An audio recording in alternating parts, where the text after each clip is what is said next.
Mas pari, më lejoni t'ju falenderoj për këto fjalë apo komplimente. Nuk e dija keni pas rast para 2 gjirove në ndeshjen kur edhe zyrtarisht, domethënë rom nga Superliga, në intervistën time te kolegëu juaj dhe miku im i respektuar zotri Lirim Peci, e ceka këto që thatë edhe ju. Të njëjtën mënyrë publike ju kam falenderuar edhe juve, edhe emisionin e juaj për promovimin edhe për shtyrën cilën na keni bërë, që ka qenë edhe një motiv shtesë, edhe një përgjegjësi shtesë. Si unë që kam qenë krijuesi i kësaj skuadre, sa i përket sekretit apo them një politike të mirë të klubit që kemi bërë për këto 7 vite në Superligë dhe 2 vite në ligën e parë dhe ligën e dytë, kur tash në vitin e ardhshëm do thotë kjo skuadër do të jetë një dekadë, domethënë 10 vite. Ka qenë një përvojë dhe eksperiencë imja mas pari që kam qenë si drejtor i klubit në klubin basketbollit Golden Eagle Ylli për 3 vite dhe 1 vjet si trajner. E mendoj që aty kam pas mundësinë t'i mësoj shumë gjëra si funksionojnë dhe si shkojnë.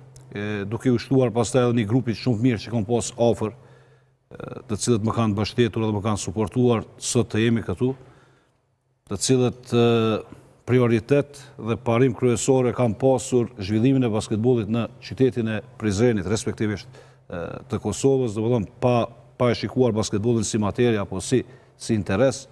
Mendoj që një grup i mirë shumë që kena pas një jetë mirë, që thojmë te na në Prizren, kemi arritur domethënë ta bim skuadrën këtu, ku për këtë njem shumë krenar.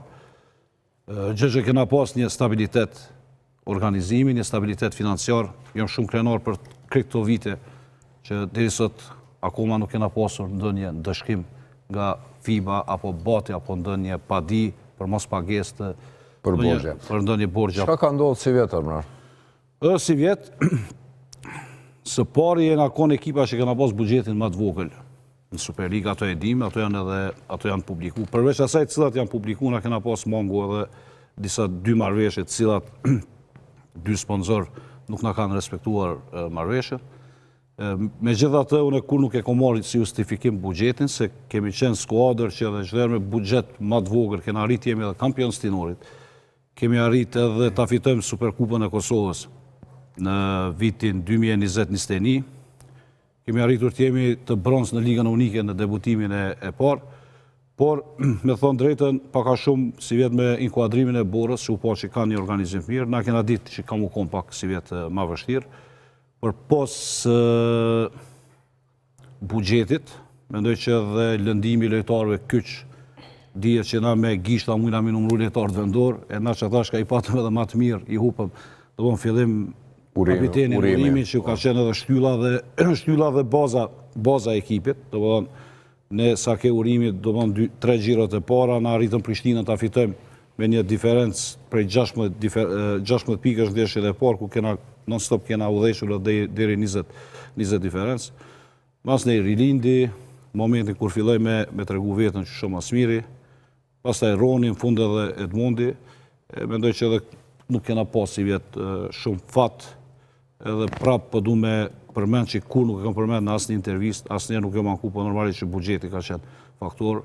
Ekipet tjera kanë pas fat me pas një organizim ndoshta më të mirë, buxhet më të madh, sikurse të isha pasur në parat e tyne. Si trajner nuk do të isha kur në sallë, do të isha ndonjë bregdet, edhe me naj dëgjuese e kisha lënë dikon, e kisha udhëheq edhe e kisha përfundu kampionatin. S'po thom 28-0, po 27-1 sigurisht.